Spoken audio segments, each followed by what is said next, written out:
আসসালামু আলাইকুম। আপনি কি জানেন এক্সিলারি রিজিয়নের কি মাসল কোনটি? আজকের ভিডিওতে আমরা পেক্টোরালিস মেজর, পেক্টোরালিস মাইনর এই দুইটা মাসলের অরিজিন, ইনসারশন, নার্ভ সাপ্লাই এবং তাদের অ্যাকশন সম্পর্কে আলোচনা করব।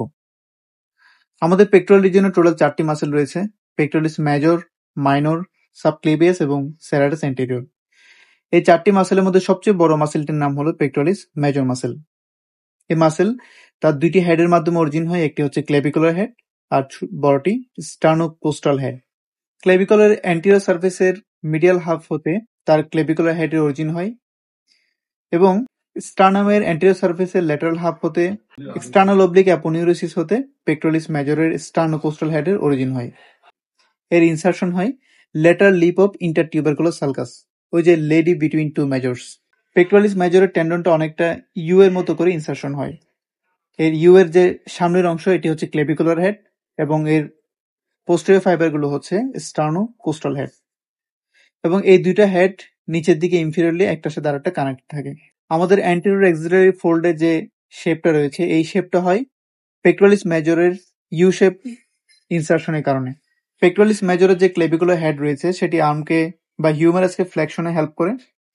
এর যে স্টার্নোকোস্টাল হেড রয়েছে সেটি হিউমেরাসকে অ্যাডাক্ট করতে এবং মিডিয়াল রোটেশন করতে সহযোগিতা করে। আমরা যদি কোনো হেভি রডকে লিফট করতে চেষ্টা করি সেক্ষেত্রে পেক্টোরালিস মেজরের যে ক্লেভিকুলার হেড সেটি প্রমিনেন্ট হয়, এবং আমরা যদি এই হেভি জিনিসটাকে ডিপ্রেস করার চেষ্টা করি সেক্ষেত্রে স্টার্নোকোস্টাল হেডটা প্রমিনেন্ট হয়। ল্যাটারাল পেক্টোরাল নার্ভ এবং মিডিয়াল পেক্টোরাল নার্ভ এই দুইটা নার্ভের মাধ্যমে পেক্টোরালিস মেজর মাসলের নার্ভ সাপ্লাইটা হয়ে থাকে। আমাদের পেক্টোরাল রিজনে একটা ছোট্ট ট্রায়াঙ্গুলার মাসল যেটা পেক্টোরালিস মেজর মাসলের ডিপে থাকে সেটির নাম হচ্ছে পেক্টোরালিস মাইনর মাসল। এই মাসলটার অরিজিন হয় থার্ড, ফোর্থ এবং ফিফথ রিবের অ্যান্টেরিয়র সারফেস হতে, এবং এর ইনসারশন হয় স্ক্যাপুলার যে কোরাকয়েড প্রসেস ছিল সেটার আপার সারফেস এবং মিডিয়াল বর্ডারে। স্ক্যাপুলার কোরাকয়েড প্রসেসের মধ্যে 3টা মাসল এবং 3টা লিগামেন্টের অ্যাটাচমেন্ট থাকে। আমরা স্ক্যাপুলার ভিডিওতে এই সম্পর্কে বিস্তারিত দেখে নিব। পেক্টোরালিস মাইনর মাসলের 3টা অ্যাকশন রয়েছে: প্রোট্রেকশন, শোল্ডারকে ডিপ্রেস করে, এবং এটা অ্যাক্সেসরি মাসল অফ রেসপিরেশন হিসেবে কাজ করে। পেক্টোরালিস মাইনর ইনসারশন যেহেতু কোরাকয়েড প্রসেসে হয় এই জন্য আমাদের স্ক্যাপুলার যে ফরওয়ার্ড যে মুভমেন্ট কিংবা এই মুভমেন্টের আরেকটা নাম হচ্ছে প্রোট্রেকশন। এই মুভমেন্টের জন্য পেক্টোরালিস মাইনর মাসলটা পার্টিসিপেট করে। এই মুভমেন্টটা আমরা বক্সিং করার সময়, কোনো কিছু পাঞ্চ করার সময়, ঘুষি দেওয়ার সময় এই মুভমেন্টটা করে থাকে। এছাড়া এই মাসলটি শোল্ডারকে নিচের দিকে ডিপ্রেস করতে পার্টিসিপেট করে। এটি অ্যাক্সেসরি মাসল অফ রেসপিরেশন হিসেবে কাজ করে। যখন আমরা ফোর্সফুল ইন্সপিরেশন যখন করি তখন এই মাসলটা কাজ করে। এই মাসলটার নার্ভ সাপ্লাই কিছু কিছু বই অনুযায়ী পেক্টোরালিস মেজরের মতো, অর্থাৎ ল্যাটারাল এবং মিডিয়াল পেক্টোরাল নার্ভ দিয়ে এই মাসলটি নার্ভ সাপ্লাই পেয়ে থাকে, আর কিছু কিছু বই অনুযায়ী এটি শুধুমাত্র ল্যাটারাল পেক্টোরাল নার্ভের মাধ্যমে নার্ভ সাপ্লাই পেয়ে থাকে।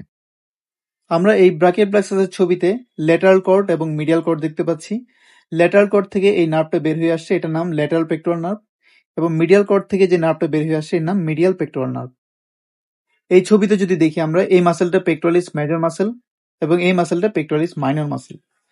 এটি মিডিয়াল পেক্টোরাল নার্ভ এবং এটি lateral pectoral nerve, lateral cord থেকে আসছে।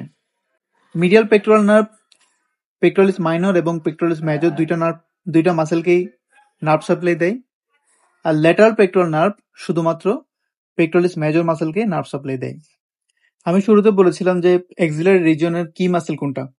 এক্সিলারি রিজিয়নের কি মাসল হচ্ছে পেক্টোরালিস মাইনর মাসল, কারণ এই মাসলটা এক্সিলারি আর্টারিকে ফার্স্ট পার্ট, সেকেন্ড পার্ট এবং থার্ড পার্টে বিভক্ত করে। আরেকটি কারণে এটি খুবই গুরুত্বপূর্ণ। আমরা ক্লিনিক্যালি লেভেল 1, লেভেল 2 এবং লেভেল 3 লিম্ব নোড সম্পর্কে পড়ি। লেভেল 1 লিম্ব নোড হচ্ছে পেক্টোরালিস মাইনর মাসলের ইনফেরিয়রলি এবং ল্যাটারালি যে লিম্ব নোডগুলো থাকবে সেগুলো লেভেল 1 লিম্ব নোড। পেক্টোরালিস মাইনরের ডিপে যে লিম্ব নোডগুলো থাকবে সেগুলো লেভেল 2 লিম্ব নোড, এবং এর আপার বর্ডারের উপরে যে লিম্ব নোডগুলো থাকবে সেগুলো লেভেল 3 লিম্ব নোড। ক্লিনিক্যালি এই লিম্ব নোডের যে ক্লাসিফিকেশনটা ব্রেস্টের বিভিন্ন ডিজিজের ক্ষেত্রে অত্যন্ত গুরুত্বপূর্ণ। সবাইকে অনেক ধন্যবাদ। আসসালামু আলাইকুম।